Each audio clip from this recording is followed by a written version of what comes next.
In this video, we're going to be taking a look at the Kuroma E68 Pro electric scooter with this optional seat. We're going to take this thing for a spin and give you the lowdown on all the features so that you can determine if this electric scooter is right for you. What's up, YouTube? Welcome back to DIY Reed. My name is Reed, and if you're new to my channel, please consider subscribing.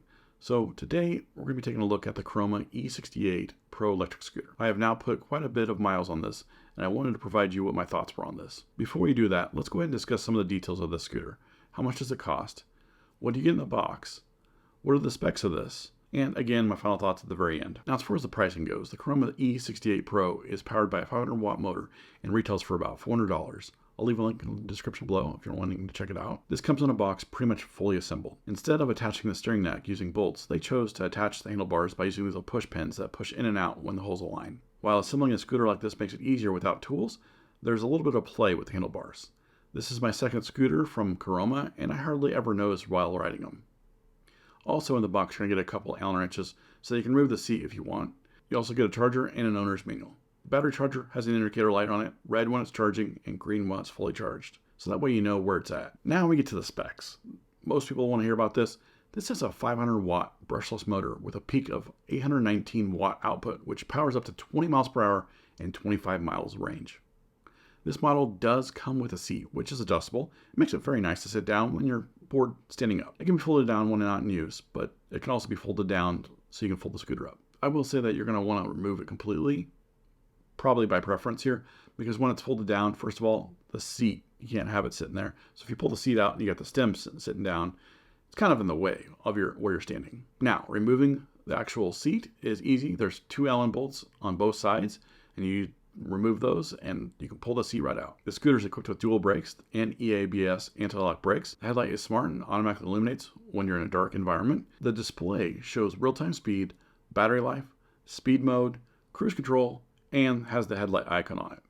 There are 3 speed modes: a 10 miles per hour, a 15.5 mile per hour, and a 20 mile per hour. The scooter handles 300 pounds.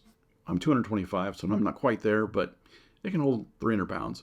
And easily navigates up 20-degree hills. Now, as far as tires go, it has 10-inch tires that are airless, so that way you don't get a flat tire. And also you don't have to maintain the air and all that in there. But it also has a single shock in the back to help dampen the blow of the terrain. And lastly, the handlebars are adjustable. This feature is what I wish more scooters had. I'm going to go outside and give you kind of a quick overview of the actual scooter and show you around it. So here's the scooter. As you can see here, you got the nice grips here for your palm. You got the throttle right here, power button. And notice this is a softer rubber than, it's not a hard rubber, it's a real soft rubber, so it makes it very comfortable. Here's the clip. This clip right here will connect with this right here when you fold the handlebars down. And then you have the control panel right here, and this will display your speed, what gear you're in, and the headlights on and all that. Then you have a control module right here. So this is for your speed up and down, cruise control. And then you also have your headlight on and off. Then you have, not to forget, your bell, other handlebar. And then you have your brake. So this is one brake system, but it does do dual brakes. They call it dual brakes. So you got your mechanical brake right here, and that's for the front brake right here. And then also, if you notice, this has a wire coming out of it. So if you pull this in just a little bit, you can feel a little bit of electronic braking going on. That's the EABS. So you can pull down a little bit and it'll slowly slow you down using regenerative braking, or you can pull it harder and it'll start squeezing the actual mechanical brake on it. So that's kind of cool that this has that. I know the Highboy has the secondary lever here. This doesn't have that. This is all done with one control. Moving down here, you have the adjustable handlebars. It's really nice right here. So you can adjust it by that little clamp right there. The wires and all that, they don't go through the stem, which makes sense because it is adjustable, but it goes through this little collar right here. And you hardly ever see it. Then you have the clamp right here, so that way you can undo this and fold the handlebars down.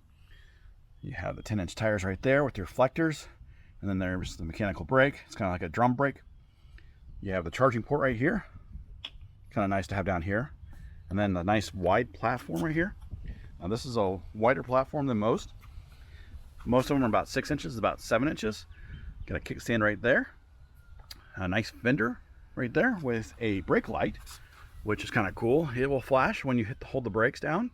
And then this is rear wheel driven. As you can see, it's the motor right there with, you also have the reflectors right there. What's kind of cool is, I can't show you right now, but you can kind of see the white right there. Right here. This is a blue light. It's on both sides. And this will flash when you're holding the brake down when the headlight is on. Here are my final thoughts. After taking the scooter for many different spins around the block, through the park, on the neighborhood trail, and even through downtown, I had a blast on the scooter. Having the seat isn't really my jam. However, my wife said that she really likes it and she would rather have that on the scooter. It makes her feel a little bit more comfortable when riding. Thankfully, it's easily removable and easily installed when needed. With the 500 watt motor, it's able to carry me up the hills in my neighborhood, no problem, with minimal slowdown. I've said it before in a previous video on the Kuroma E22 Pro, which is very similar to this one. The throttle is very soft and it's made out of soft rubber, which makes it very comfortable to use. Some of these electric scooters have a harder plastic for the throttle, and after a long ride, it kind of rubs on your skin a little bit and I don't know. It kind of rubs through your skin and it's not very comfortable after a long time. I like the adjustable handlebars, which allow me to raise and lower depending on who's riding the scooter, whether it's a younger kid or a taller adult.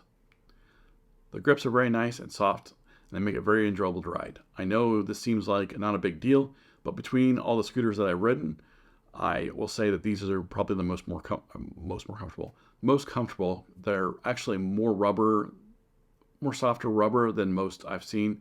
The other ones are a little bit harder, almost to the point where they're like worn out. Like, have you ever had rubber like age?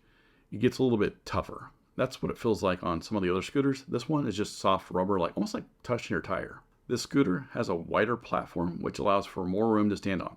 Now, that doesn't seem like it's a huge deal, but when you're running longer distances, it's easier when you got more room to stand around in a wider stance, and it makes it a lot more comfortable. Now, if you found this video helpful, please leave me a like and feel free to ask any questions in the comment section below. If you're new to this channel, please consider subscribing for more tech reviews, home automation, and home and automotive how-to videos. Thanks for watching, and I'll see you next time.